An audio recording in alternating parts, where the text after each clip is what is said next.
balancing budget pressures and cyber defense in a time of COVID budget cuts. I'm Tonya Hall, and joining me is Eric Friedberg, co-president, Stroz, Friedberg, and Aon Company. Welcome, Eric. Thank you, Tonya. Nice to see you. Give us a brief summary, if you will, of your extensive experience in law and cybersecurity. Tonya, I was a lawyer by training and became a cyber prosecutor at the U.S. Attorney's Office in Brooklyn, where I ran the cybercrime unit for a number of years and the narcotics unit for a number of years. And then I joined with an FBI friend of mine in cyber, and we started Stroz Friedberg as a cyber consulting firm. So both at the government and also now in the private sector, I've been doing cybercrime response for about 30 years, responding to some of the biggest attacks by state-sponsored agents, by economically motivated hackers, by hacktivists, and malicious insiders. So over 30 years, I've seen quite a bit. You're in front of many chief information security officers. What are they telling you about their budgets since COVID-19 hit? You know, it really varies by sector. Some of the sectors are under tremendous budget pressure, and some of them are not. And even within sectors, there's a lot of variation.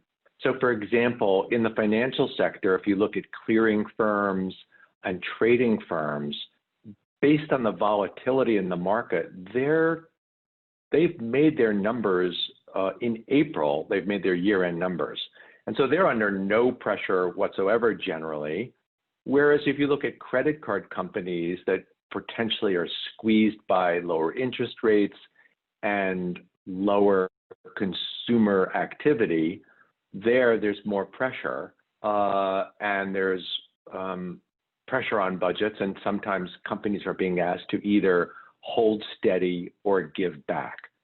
In the healthcare sector, because the pandemic caused non-emergency procedures or elective procedures to be discontinued, that's where most of the money comes for hospitals. For hospitals, generally speaking, are under tremendous pressure financially, and that is carried through to the cyber sections.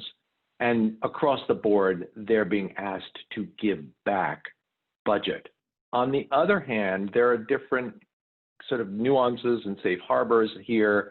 So for example, if you have a hospital or a dental practice that was recently hit by a major ransomware attack, what I found is, notwithstanding the pandemic and notwithstanding those budget pressures, they are being given the budget to get to a better place so this kind of cyber attack doesn't happen again. Why is cutting the cybersecurity budget at this point in the time a bad idea? Right now we're seeing an enormous spike across the board in cybercrime. A lot of the attackers are obviously trying to take advantage of what they think is chaos at the company, where people might have their guard down and might not be as attentive.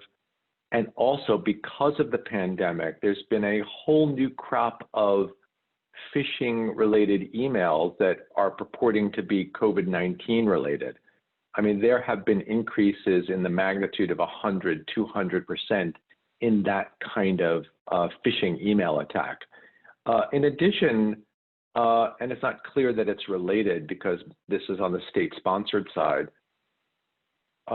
CISOs of oil and gas companies and in companies that use industrial controls are seeing spikes in attacks on industrial controls and Internet of Things sensors in manufacturing environments. So just across the board, it's very, very active, and it's just not a good time to let your guard down. What are some of the external factors that might constrain an organization's ability to make budget cuts? I mean, some of the external factors are obviously the threat environment. The threat environment is, as I said, spiked significantly. But also in bigger companies, the plan to move along the cyber maturity path can be very complex. If you're a multinational and have both a business network and a process control network, for example, and you have a 3-year plan that's budgeted and targeted and socialized with the board, for example, it's very difficult to sort of cast a lot of that aside. It's sort of like turning the Titanic around. It's a big ship. It's got a particular direction. And most people are, to the extent that they're able to, following through with their direction. As I said, in certain areas, if there is budget pressure, people are going through a process of figuring out what projects they can deprioritize or put on hold or cut that will have the least effect as possible on cyber maturity.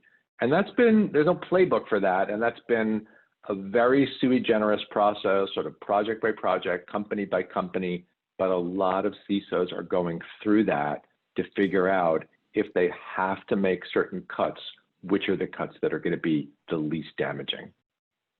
So then, to explain that, which security initiatives on the CISO's to-do list do you believe are most in jeopardy of being paused or maybe even pushed out? So the way I would answer that is the process that CISOs are going through right now is they're looking at, in the first instance, what are the biggest threat vectors that they face? What are the things that are going to hurt their companies the most at scale? Is it a major ransomware attack? Is it the theft of PII or PHI at scale? Is it interfering with an e-commerce site's functionality? And obviously, the kinds of things on their roadmap that align to protect those against those specific types of highly likely attacks, those are generally staying on the roadmap and not getting cut. Obviously, the context of things that are more collateral to those major threats, those are the things that people are looking to pause or cut if need be. The way that people are also dealing with that, or the way that CISOs are also trying to deal with this, is by introducing different types of efficiencies into the process as a way of maintaining maturity, but not cutting budget. So for example, moving to the cloud if possible, using automation, using artificial intelligence to enrich, for example, threat information that comes through a SIM. Also outsourcing to lower cost jurisdictions. Those are 4 of the areas where I see a lot of CISOs trying to get ahead of the curve, but at a lower cost point and more efficient. The problem with that is that those are all not things that you could do just by snapping your fingers. There's a longer roadmap. They take a while to assess. Some of the AI and automation technologies either have to be created from scratch in a development environment, or the ones that are on the market are sometimes beta technologies are unproven. So it's hard to go fast to achieve those efficiencies, but those are areas that I find CISOs looking at to try to keep maturity up and get more efficient. Eric Friedberg, co-president, Stroz Friedberg, and Aon Company. If somebody wants to connect with you, Eric, maybe they want to find out more about the work that you're doing or get some more advice on how to tackle these issues now that we're in this COVID-19 pandemic phase, how can they connect with you? Tonya, that's so nice of you. The best way to get me is at Eric, ERIC.Friedberg, FRIEDBERG, @aon.com, AON. Thanks again, Eric. And find more Thank of my you, interviews. Tonya. Of course. And find more of my interviews right here or at tonyahall.net. Thanks for watching.